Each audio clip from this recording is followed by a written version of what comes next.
Assalamualaikum warahmatullahi wabarakatuh. Sampurasun mitra kaum dangu baraya kedagaro spesial di mana bae ayana. Wilujeng wengi wilujeng patebang dangu deui sarengaki di acara nu maneuh tangtos namanya ta dongeng Sunda ti Kanaga kedagaro spesial. Kumaha daramang sadayana? Alhamdulillah upami daramang manya mugi-mugi wae sadayana aya dina ginanjar kawilujengan. Teu kirang sapoposna sehat lahir sinareng batina jembar manahna gampil rizkina sarta tebih tina balaina. Amin amin ya robbal alamin. Ulang neraskeun hanca nu katunda pamirsa lalakon jaga riksa kebon bagian anu kagenep ayeuna teh nya. Urang keureuy mugi-mugi wae ya dongeng teh tiasa janten panglipur kalbu pang meberah kana mana. Oge sasieun sabeunjeureuna aya hikmah nu tiasa dicandak urang sadaya kangge pieunteugeun urang hirup kumuh di alam dunya. Satejan aki medar dongeng pamirsa mangga ulah asa-asanya di-subscribe heula tombol loncengna. Oge di toelnya seratan subscribe na. Kangge naon cenah aki kangge upami nyabgrab channel aki karena HP na bakal aya notifikasi atau napi beja upami aki neraskeun hanca dongeng. Hatur nuhun kana urang subscribe, like, komen oge nge-share dongeng-dongeng aki. Urang keureuy dongengna parah samakna sor bajigurna mangga kaparayun sadayana. Prung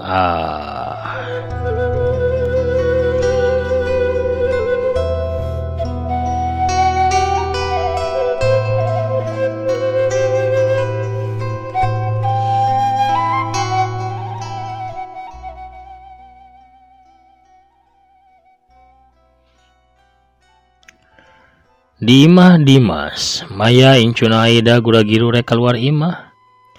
Mama, Maya angkat. Aida norojol ti dapur.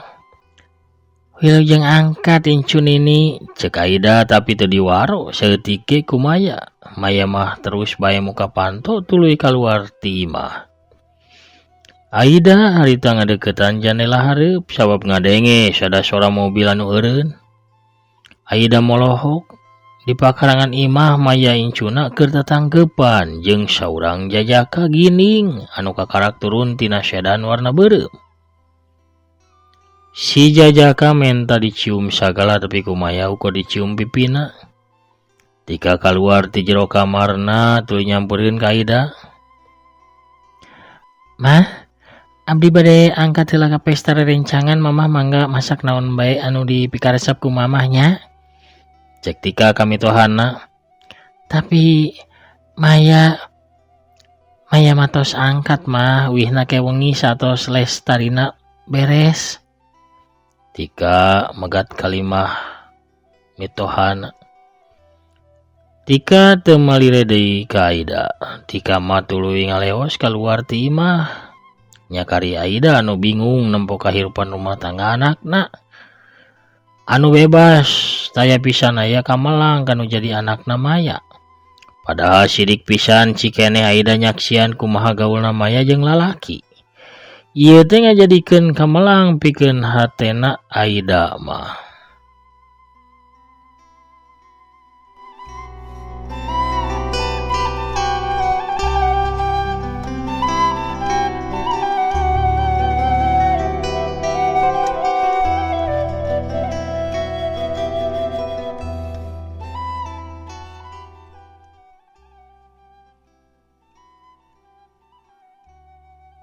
Kocapkeun sidik purnama harita teh sidik keur luntalanto ka sabudeureun wilayah komplek.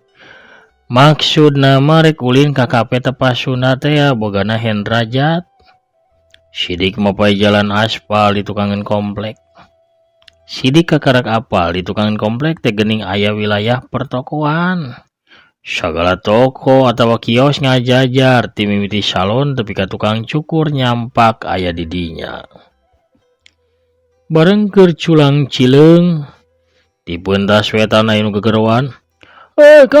Kang Sidik, balik dia Kang. Nu gegerwan teh taya lian ti Hendrajat kenalan anyar sidik nu panggih basa lari pagi tea. Sidik males kugugu pae tuluy mentas jalan pikeun nyampeurkeun Hendrajat. Haturan rawuh Kang, ieu kape Pujasera tepas suna sim kuring deh. Cek Hendrajat bari nyalaman ka Sidik Purnama. Sidik diiring ku Hendra lumebet ka jero kape. Tuh Kang, kalurasa nuju aya live musik karawitana tuh. Sindena ge mani baheno tuh. Pimpinana Ibu Dede. Bu Dede nguniang udang nyalaman Sidik Purnama bari imut ngagelenyu. Sidik males deui ku imut.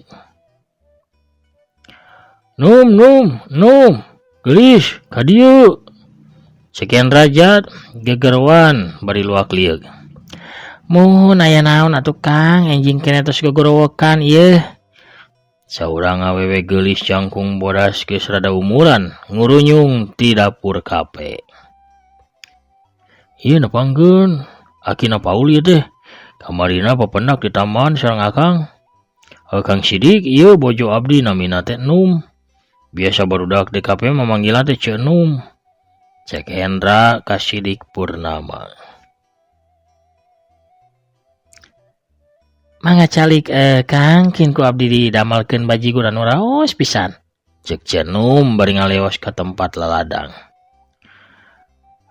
Ce abdi mah tara ngaleut bajigur enjing-enjing. Pami nyuhunkeun enteh tiasa, cek Sidik sawab. Tiap payah kitu manehna mah ukur biasa nginum cieun teh panas. Cobian heula bajigurna Kang, pasti dedeyeun geura. Cek Ceu Num deui. Ieu mah Kang Sidik teh balae teh damelkeun we atuh teh nu paling raos ka itu. Cek Hendra rada muncrang ka pamajikanana nu keukeuh. Muhun atuh siap Kang, sakedap deui nya teh manis anu paling raos bakal sayogi. Cek Ceu Num ngaleos ka dapur deui.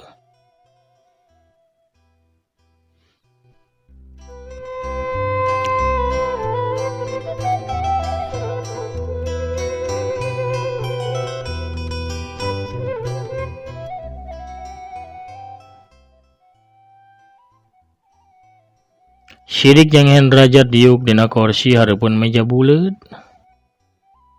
Sigana ieu mah bagja pisan rumah tangga teh nya, cek Sidik muka obrolan. Awalna mah kami palai gaduh putra Kang, tapi teu acan we dipasihan ieu teh. Sanajan kitu seueur putra akon-akon abdi mah anu tiap dinten ge ngadon nangkring ngamongan di dieu. Tinggal tukang tuh. Hei barudak kada dieu. Cek Hendra bari gugupae ka para jajaka jeung mojang anu keur ngarariung di hiji meja. Dua urang jajaka jeung 3 mojang cangkat tina diukna tuluy nyalampeurkeun ka meja anu didiukan ku Hendra katut Sidik Purnama. Barudak yeuh, napangkeun ieu teh Bapa Sidik Purnama. Cek Hendra ngenalkeun Sidik ka barudak angkatna. Atuh salimana ting solong krong munjungan nyalaman ka Sidik. Ieu namina Julian Shah, urang kuningan ya teh. Bapa nama di Amerika. Kaduh perusahaan publishing atau penerbit buku Kang. Cek Hendra bari nunjuk ka saurang jajakan urada jangkung awakna. Tanu sanesna Ujang Tariana jago editing gambar, teras nu istri Wangsi, nu acuk hejo da Sentiani. Da anu ujung namina Oci Dewi Winarsi. Hendra nataan hiji-hiji barudak angkatna. Sidik netep hiji-hiji para jajaka jeung mojang nu ngajajar hareupeunana. Pamuda-pamudi harapan bangsa, mugia sadayana jaranten jalmi anu berguna pikeun sepuh agama katut bangsa oge nagara. Atuh meh bareng kabehan nyebut amin cenah.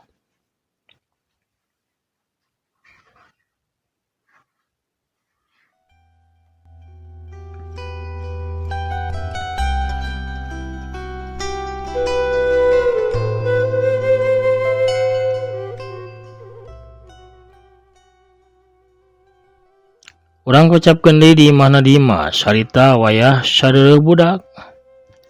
Aida keur ngahulang dina kursi sewaktu bel panto disada. Kulutrak Aida mukakeun kunci panto bray panto dibuka si horeng nu datang teh Dimas anu kakarak mulang di kantorna.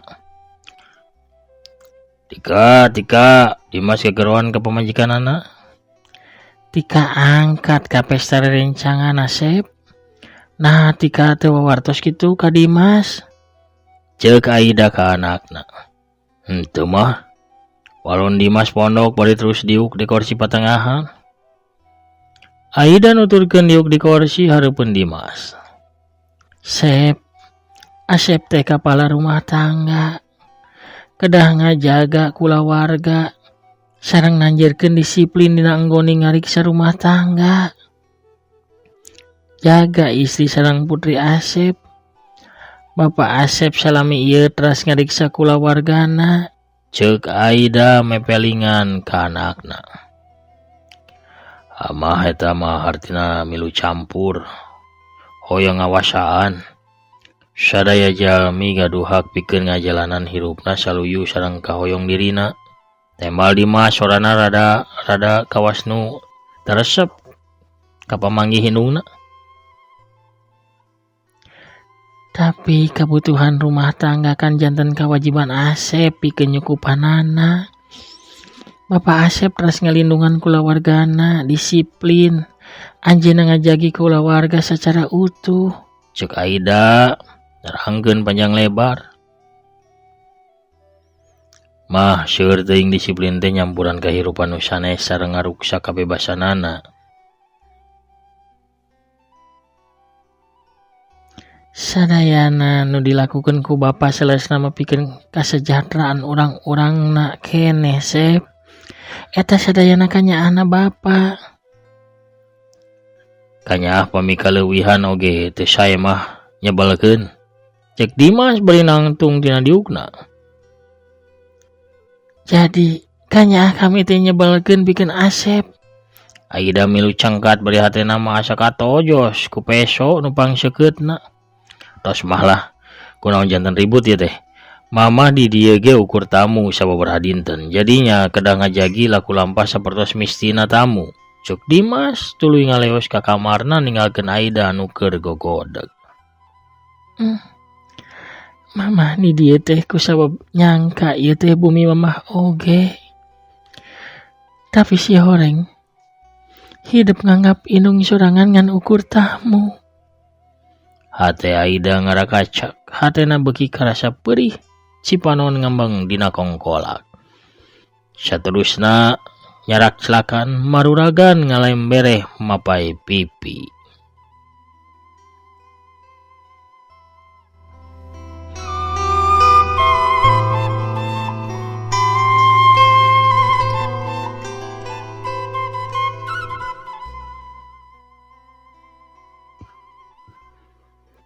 Jarum jam dina tembok imah Ardi geus nunjukkeun pukul 2 peuting geus rek janari leutik, tapi Ardi masih ngadeluk hareupeun meja di tengah imah.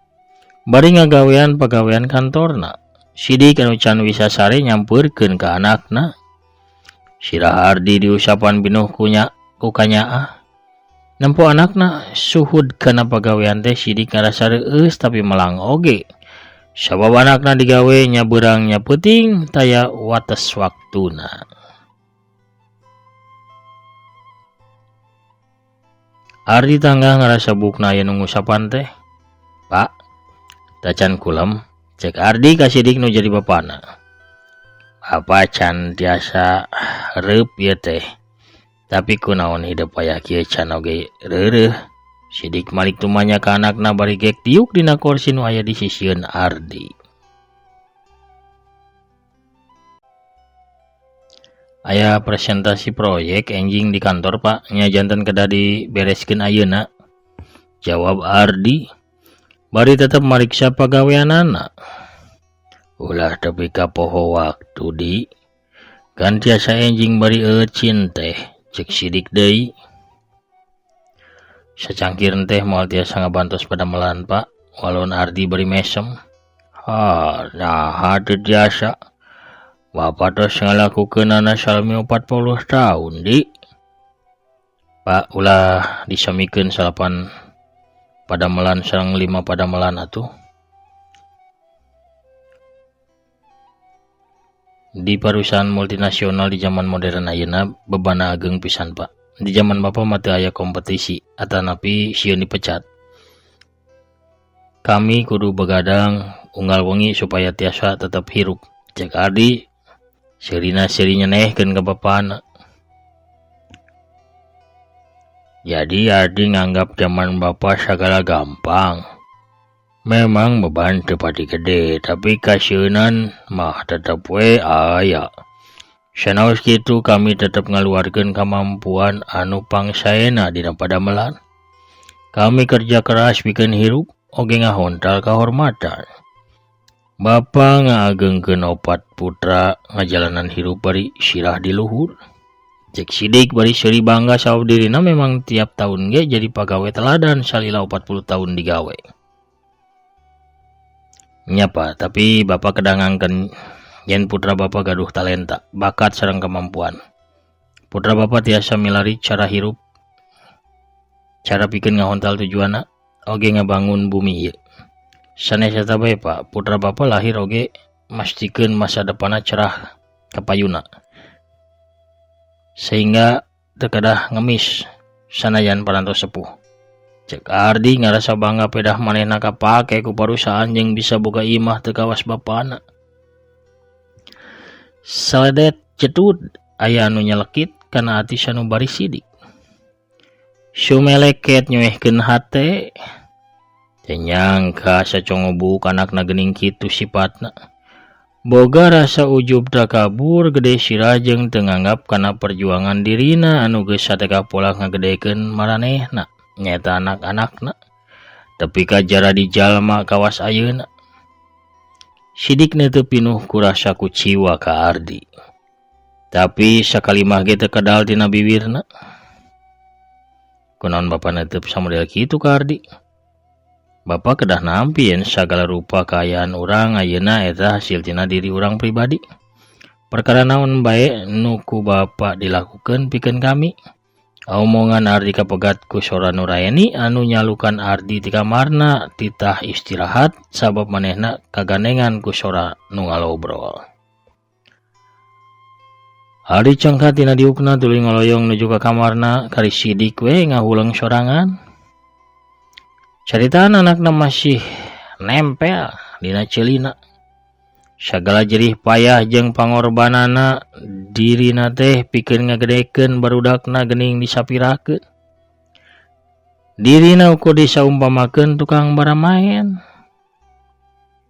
Bener. Naon nu geus dilakukeun kami ka barudak. Kami geus mere dahar barudak. Sementara kami sorangan sare bari jeung beuteung kosong. Naon nu geus kami dilakukeun ka maranehna. Kami ukur maehan sagala impian kami supaya maranehna bisa ngahontal sagala nu dipikahayang, sagala kabutuhan maranehna. Ate sidik ngarakacak sedih lain dikieuna padahal kolot mah ngan saukur ditanya atawa dihargaan ge jadi payana geus kacida bungahna.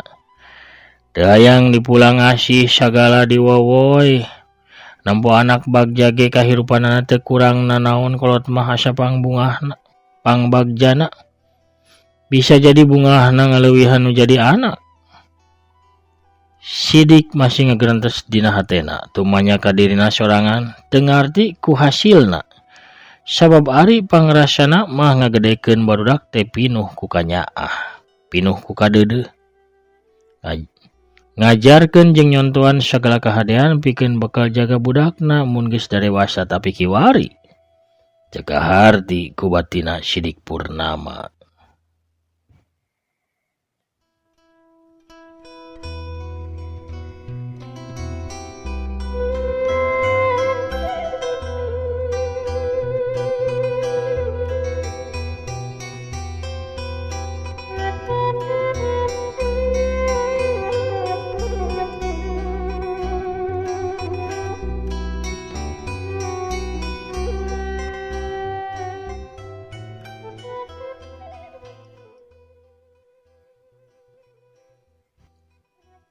Kami geus berkorban.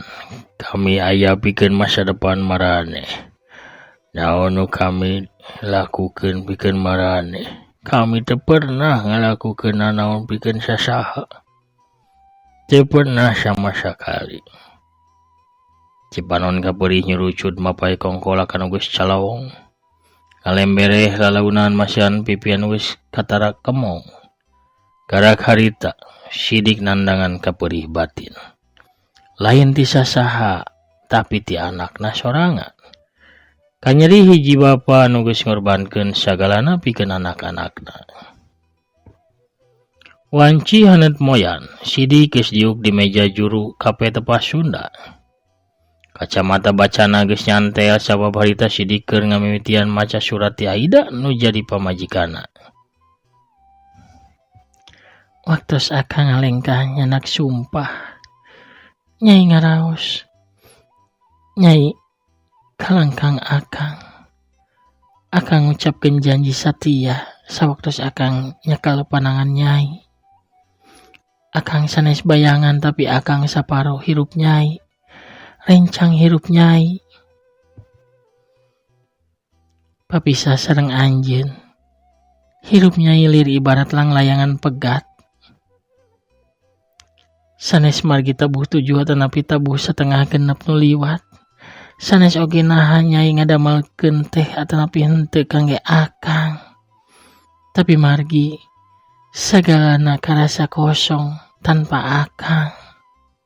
Sidik ngaraneg maca suratna sabab teu kuat. Aya nu haneut ngalembereh dina pipina. Sidik muka kacamata tuluy nyusut heula Cipanonna. Juliansa sabatur-batur anu nitenan kayan sidik Purnama cangkat tina diukna tuluy nyampeurkeun ka Hendrajat nu aya di meja kasir.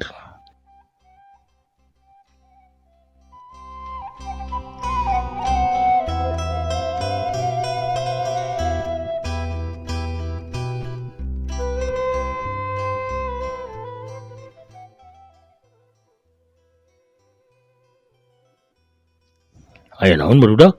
Cek Hendra tumanya ka Juliansa. Juliansa tengah jawab ku kalimah tapi curugna nunjuk ke arah sidik Purnama nu keur ngelapan Cipanon. Hendra cenum oge Juliansa nyampurkeun ka meja sidik Purnama. Kang sidik kunaon? Nah aya masalah naon? Hendra tumanya ka sidik Purnama. Oh iya, akang teh kenging serati istri akang. Teh sadar Cipanon jol ngacelak. Ieu teh anu munggaran kami papisah.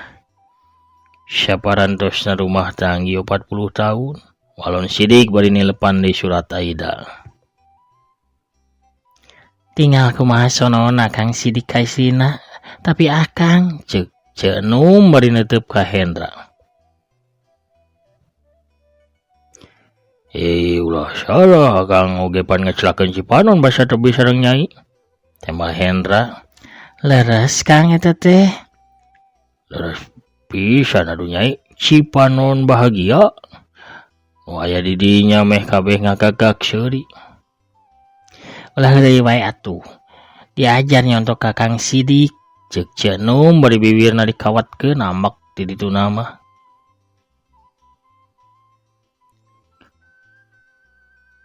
Pas sidik ka calon istri terus nangis padahal terus rumah tanggi salami 40 tahun. Nah oge mika sono kawas kitu ka abdi.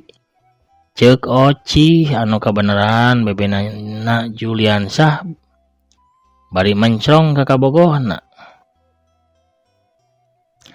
Jangukeun barudak. Pami cinta anjeun satia. Bakal tetep seger tur endah dugi napas panungtung aranjeun. Cek sidik Purnama bari malik ka Ocih jeung Juliansa. Ngadangukeun kisah akang barudak. Ngora bakal poho kana kisah Romeo jeung Juliet. Laila jeung Majnun oge kisah cinta sajena. Cek Hendra bari pananarunat rinat kumasep.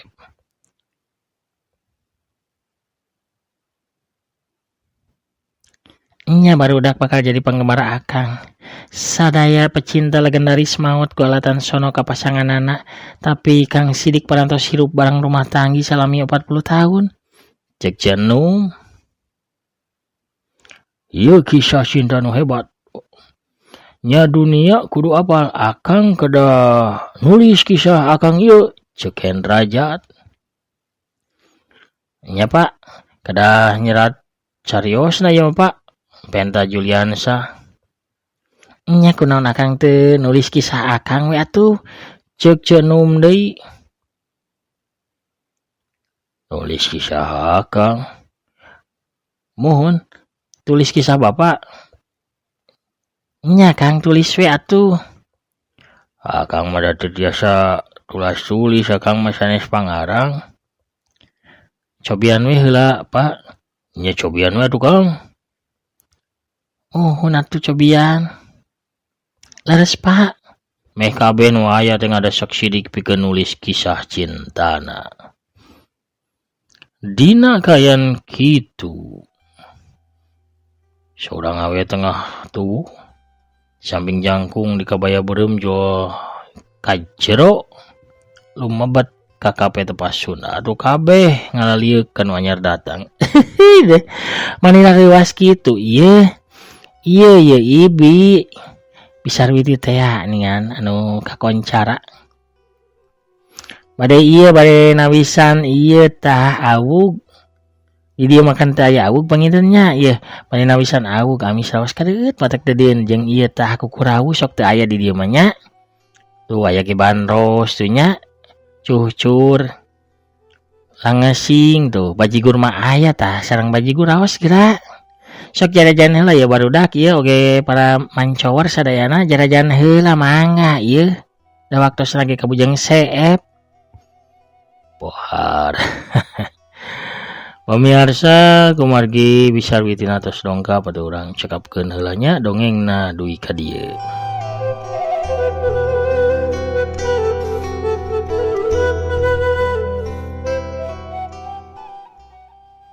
Pamirsa saya lampahan Sidik Purnama dina lalakon Cagarik Sakebon bagian anu kagenep.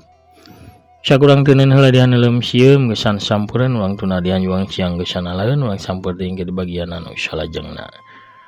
Hatur nuhun ka sadayana pamirsa di mana bae ayana nu parantos satya manco satya ngadangukeun oge ngarojong kana pedaran-pedaran dongeng aki.